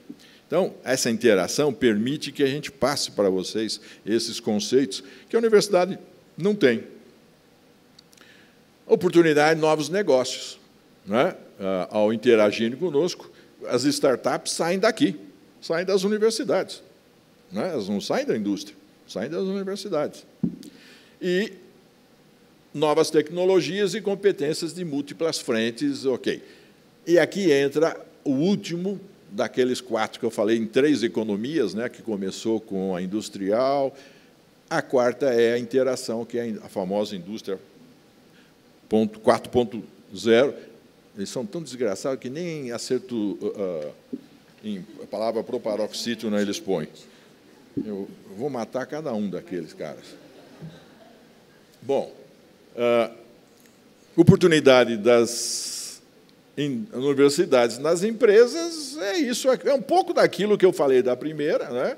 Que é a aproximação, novas tecnologias que a gente obtém, área de P&D, tudo isso está aberto hoje nas empresas para vocês que estão se formando e que querem seguir a carreira de pesquisador.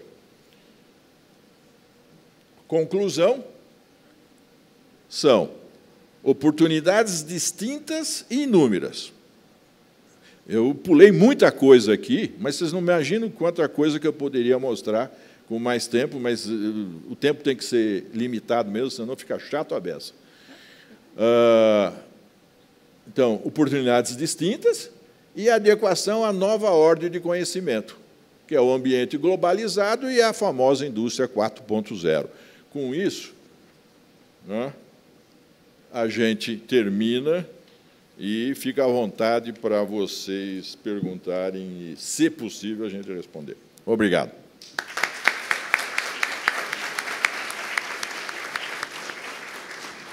Bom, quem quiser fazer perguntas, a Gislaine está ali com o bloco, mas, de antemão, eu queria fazer 2 perguntas, né, depois dessas 2 apresentações, que eu acho que são perguntas que podem ajudar os nossos alunos. Ao IBICT, a professora Cecília, como é que, concretamente, os nossos alunos da graduação, para obterem informações, para fazer as suas pesquisas, podem acessar o IBICT? Tá? Para o doutor Dante, eu gostaria que o senhor nos desse algumas dicas de como é que os nossos alunos da graduação, ao fazerem iniciação científica, tá, podem pensar numa iniciação científica que já possa ter uma conexão com o parque produtivo, né, seja lá em que área for, né, e o senhor tem informação que vai da sociologia até as ciências hard.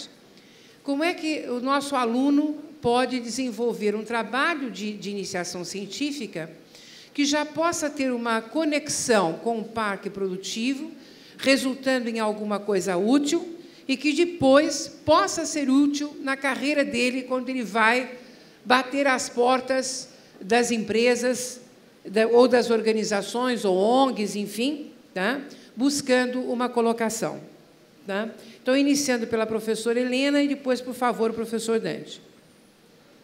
Eu os chamo de professores por hábito, viu? Tá?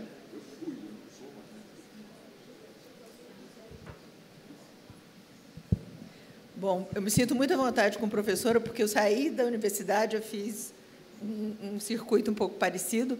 Eu saí da universidade para a Embrapa, e então eu me sinto muito à vontade com essa turma toda. Mas a pergunta é o que o IBICT pode oferecer, como é que eles podem? Perfeito. Primeiro, através do nosso portal. A gente tem ali todos os produtos e serviços que a gente disponibiliza, e, acima de tudo, até o contato direto, porque tem ali os nossos pesquisadores, e alguns eu acho que seria bastante interessante, dependendo da área que cada um vai trabalhar, mas entender um pouco de como organiza a informação, como você vai buscar a informação que você precisa, como você vai identificar pesquisadores que possam colaborar com o seu trabalho. Enfim, toda essa gama de informação que, normalmente, o pesquisador precisa, e quem está começando precisa mais ainda, são informações que a gente pode, forma de contribuição que a gente pode dar. A gente tem desde projetos, e aí tem uma egressa aqui da Mackenzie, que é a Ludmila, que é nossa servidora lá no IBICT também, que tem um projeto de gênero, onde os estudantes podem acompanhar, é um projeto para meninas, mas onde o estudante pode acompanhar o dia a dia de um pesquisador para entender como é que funciona a pesquisa, como é que é o dia a dia desse pesquisador durante um mês nas férias. Então, vai desde uma experiência dessa natureza, que pode ser muito interessante, até entender melhor e já se cadastrar através dessas novas formas de identificação, que é o SERIF, que é para que você já entre no mundo da pesquisa, se esse for do seu interesse. São contribuições que a gente pode dar, e aquelas que forem mais particulares, a gente tem os nossos contatos, a gente vai estar sempre à disposição para atender especificamente qualquer uma que seja a necessidade de vocês, naquilo que a gente é capaz de responder. Deixa eu só fazer uma ressalva.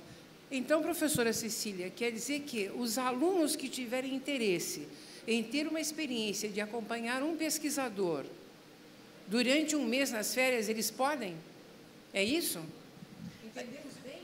Entenderam bem. A gente acaba de criar um novo projeto aqui, que é esse, porque o que acontece esse projeto já existe, são Meninas na Ciência. Então, os nossos institutos de pesquisa recebem, durante um mês, as meninas que têm interesse em conhecer melhor a carreira de ciência. Mas eu estou aqui abrindo para meninos, meninas, jovens, enfim, que tenham interesse. A gente pode pensar numa parceria onde a gente identifica, e a gente tem vários institutos de pesquisa, tem aqui em São Paulo também, não só na cidade, mas a gente tem o INPE, a gente tem vários, aqui, o CTI aqui em Campinas, que a gente pode montar um projeto onde o pesquisador possa acompanhar esse aluno, ou esse aluno acompanhar esse pesquisador durante um mês, nas férias, e entender, ele participa da reunião que o pesquisador participar, da experiência de laboratório, se for o caso que ele tiver, enfim, do dia a dia dele, para ele entender o que é essa carreira, o que é essa profissão, se é isso mesmo que vai deixá-lo encantado, como várias dessas meninas que já participaram descobriram as carreiras nessa experiência. Isso depende de um projeto formal entre a gente e o IBICT ou não? Ou sim? Sim. Sim? Então, vamos fazer. Vamos fazer. Vai ser um prazer muito grande poder ver os nossos alunos acompanhando o trabalho de um pesquisador ao vivo e a cores, hein? Então, eu já vou dizer para vocês, os alunos que estão aqui tiverem interesse, tá? Por favor, enviem um e-mail para prpg.copic,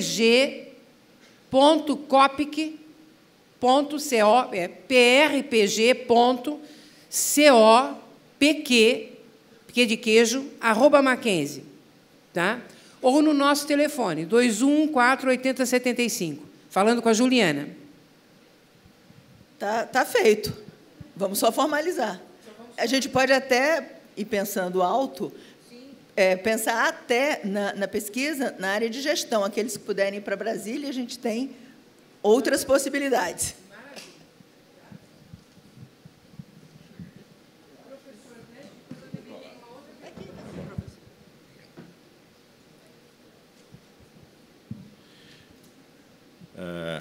Lamentavelmente, o Brasil, né, vive ainda alguns anos atrás de outros países em termos de aproximação de universidade e indústria. Ainda são dois corpos distintos, onde ainda ambos se ressentem um do outro. Um acusando que a universidade é meramente teórica, e a universidade com receio de que a indústria, ao entrar, ela modifique aquilo para qual ela foi constituída como universidade. E essa dificuldade, essa separação, faz com que a aproximação sempre seja difícil, lenta. Aquilo que nos Estados Unidos e em outros países desenvolvidos, desde o segundo, terceiro ano de faculdade, as empresas já chegam nas universidades e vão expondo o que fazem para ver se algumas pessoas se interessam. Aqui no Brasil não tem esse tipo de relacionamento. Então, isso dificulta muito essa orientação que vocês... Não que a indústria quer dar para vocês orientação, a indústria vai expor o que ela faz, e aqueles que gostam ou não daquilo lá se aproximam da empresa. Então, o que resta para vocês hoje fazer? Se vocês têm uma tendência, se vocês gostam de alguma área, deem uma olhada para ver quais são as empresas. E não estou falando mais da farmacêutica, estou falando de uma forma geral, hein? Deem uma olhada quais são as empresas que existem no mercado e vão visitá-las. Porta de entrada. Você fala, mas vou chegar lá, Porta de entrada chama-se RH. O RH é a porta de entrada para vocês chegarem em qualquer indústria que vocês não conhecem e chegar lá e falar, olha, eu sou fulano da tal universidade, faço faculdade disso, gostaria de ter um pouco da ideia daquilo que se faz aqui dentro. O RH é o local que orienta e diz para vocês o que a indústria faz. E se isso interessar a vocês, aí a porta está aberta. Aí é aprofundar esse relacionamento com a indústria para ver se é efetivamente aquilo que vocês querem fazer. É muito importante respeitar a vontade do aluno. É ele que vai... ninguém consegue viver a vida toda fazendo alguma coisa que não foi aquilo que ela escolheu. É impossível, ninguém aguenta. Então, é importante isso. Primeiro, respeitar a vontade de vocês. Segundo, dentro dessa vontade, conhecer as empresas que trabalham naquele setor, naquela área, não tendo porta de entrada, cheguem via RH, o RH vai apresentar-lhes o que é a indústria. Se aquela não for boa, vai para outra. Não é boa. Se aquela não atender aquilo que vocês querem, tem que ir para outra. É assim, gente. É batalhando. Não tem hoje no Brasil uma proximidade tão grande entre as indústrias e as universidades que permitam que isso seja um fluxo natural, como é em outros países. Lamentavelmente, no Brasil, vocês vão ter que trabalhar. Obrigada, professor Dente. Eu acho que nós, na universidade, também temos um papel aí nesse assunto, tá? que é exatamente também nós procurarmos o contato com as empresas, com os RHs, etc., e para poder auxiliar os nossos alunos nesse trabalho. Então, acho que é uma frente que nós precisamos abrir, né? E nós já temos uma frente de comunicação forte com empresas em algumas áreas, particularmente nas engenharias, né? Na parte computacional também, né? Em arquitetura também um pouco, mas eu acho que nós podemos ter um horizonte, trabalhar num horizonte de fazer essa conexão para orientar os nossos alunos que estejam desenvolvendo pesquisa e queiram fazer isso. A gente vai, de fato, eu vou pensar nesse assunto seriamente. Tá? Tem uma pergunta da professora Ana Maria. Quem é Ana Maria? Ana Maria, eu vou pedir a você, Ana, depois, por favor, para você falar com o doutor Dante, tá? Se é possível, porque, como já é meio-dia, já está no nosso horário limite. Né? Então, são 11 horas, eu estou olhando errado. Tá? Então, dá para nós fazermos a pergunta. Terminando essa pergunta, nós vamos, posteriormente, encerrar o evento. Só vamos esperar, pedir a vocês que aguardem um pouquinho, porque nós ainda temos aqui uma pequena homenagem que vamos fazer aos dois palestrantes, ok? Nossa, eu estava na ideia, olhei aqui e falei, mas já é meio-dia, né? Doutor Dante, parabéns pela palestra. Gostaria que me informasse como faz a gestão das parcerias com as universidades. Tá? Em caso de patentes, por exemplo, pode ocorrer divergência de interesses? A universidade tornar o conhecimento público e a empresa querer comercializá-lo, por exemplo?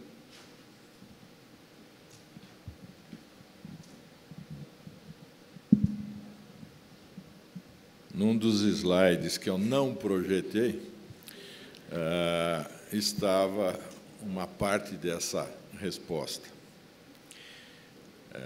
Como que a indústria faz gestão dessas parcerias?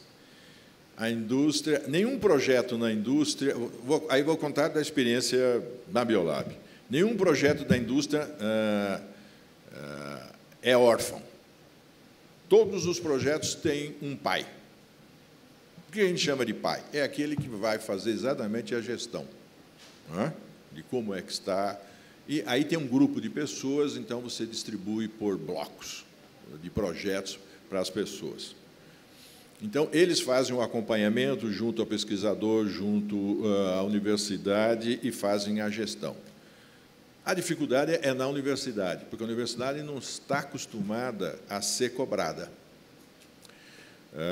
Quando ele faz pesquisa para mestrado ou doutorado, ele é meio solto, meio livre. Eu sempre falo, a universidade ela tem um tempo, a contagem de tempo na universidade é numa unidade diferente da indústria. A indústria conta em segundos, minutos, a universidade conta em anos. É muito diferente. E isso é o primeiro choque que tem. Então, e tem que ter muita habilidade para... Porque ninguém quer brigar com ninguém, mas tem que ter habilidade para encaixar os interesses de ambos. Tudo isso quem faz é a parte de gestão. Então, gestão na empresa não é meramente um engenheiro que pega uma planilha e vai lá e põe o lápis debaixo do nariz. Não, não é assim. É conversando, acertando e aparando as arestas. Então, nós fazemos isso. Na universidade, aquilo que eu falei, é sempre complicado, porque a universidade não gosta. E ela tem prazos. E a gente faz um projeto com a universidade com metas e prazos estabelecidos. Por quê? Simples. Se passar do tempo, o produto fica velho. Não cabe mais no mercado. O mercado se foi. O mercado foi ocupado. Às vezes não vai o mercado. Ele é ocupado por gente que é mais rápida que você. Então, para nós, o prazo que a indústria conta principalmente por causa disso. Se ela não for rápida, ela perde. Então, ela gastou dinheiro, porque a pesquisa foi feita, e o produto não vai ao mercado. Lamentavelmente. Né? Mas, enfim, é desse jeito que a gente faz com a universidade. Outro aspecto, quando a universidade tem um NIT, né, esse núcleo que faz, vocês têm. O que é importante nos NITs é que a área jurídica seja muito competente, porque senão se redige patentes que não protegem nada. Essa aqui é a verdade. E nós já pegamos vários casos onde já vieram com a patente solicitada, então, quando a patente vem solicitada, você não pode fazer mais nada, você não pode interferir mais no processo. E eram pedidos de patente muito mal elaborados e que não cobriam aquilo que que daria efetiva garantia para a indústria. Esse é um problema sério. Então, a gente sempre tenta entrar na universidade antes que ela deposite a patente. Por quê? Para a gente redigir junto com a universidade a patente. Porque é isso que a indústria sabe fazer e faz muito bem. Algumas universidades aceitam, tem outras que não, enfim, e ficam sujeitas a gente dizer não ao projeto porque ele não a patente não foi bem elaborada. Essa última parte da sua pergunta, que é interesse da indústria comercializar alguma coisa que não tem patente, eu diria que, a grosso modo, não. A grosso modo, não. Agora, há casos onde nem a indústria não faz patente de determinados produtos. Por quê? Porque a tecnologia, a garantia não está na patente, está no processo.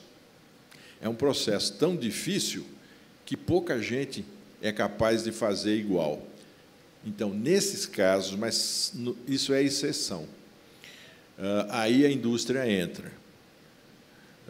Porque, senão, ela vai fazer um investimento enorme para colocar o produto no mercado e depois vem quem quiser e copia e sem gasto nenhum, não dá para competir com ele, porque ele não teve gasto. E a indústria, a primeira, teve o gasto enorme. Então, varia. A princípio, não. A indústria, que se não tem patente que garanta, ela não vai.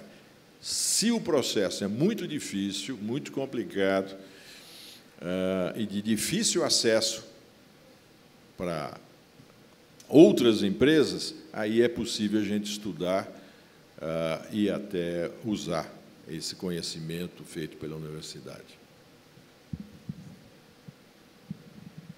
Muito obrigada ao professor Dante, muito obrigada a Cecília. E agora nós queremos fazer uma pequena homenagem, uma coisa muito simples, tá? A Cecília e ao Dante. Tá?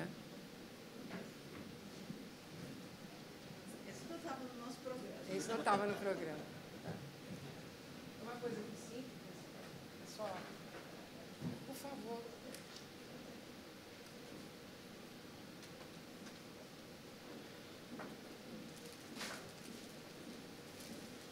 Cecília, muito obrigada.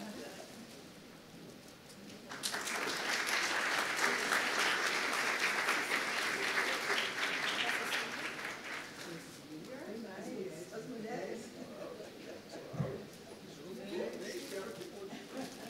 Que bom.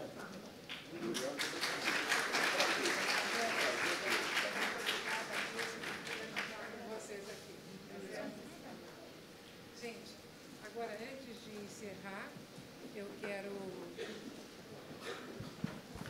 antes de encerrar, eu quero chamar aqui a Juliana, que já está aqui comigo, a Irina, onde está a Irina, e a Rose, rapidamente.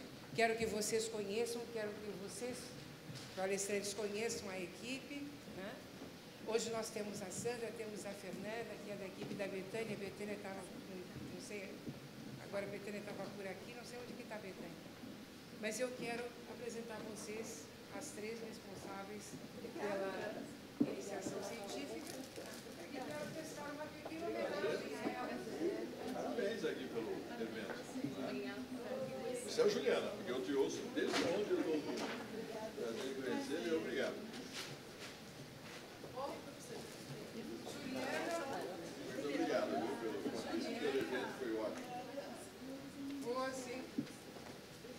Menina, por favor. Uma salva de palmas para nossas meninas. Professora, mas as meninas também reservaram uma surpresinha para você. Uma salva de palmas para a professora Malu.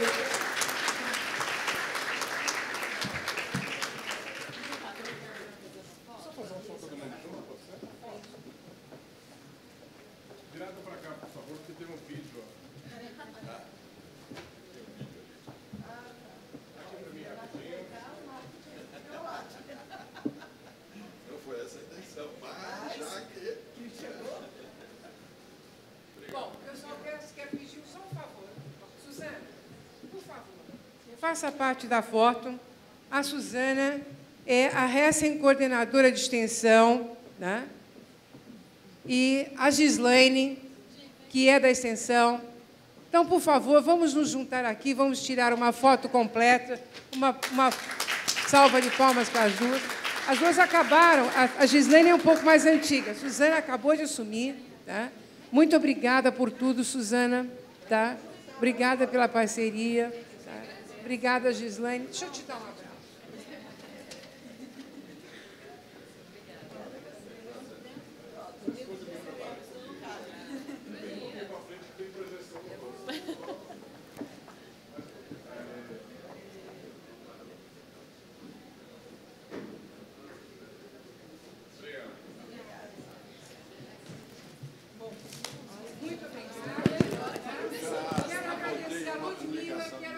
Ao Jean, que foram as duas pessoas, a Ludmila, que nos colocou em contato com a Cecília, o Jean, que nos colocou em contato com o Dante. Tá?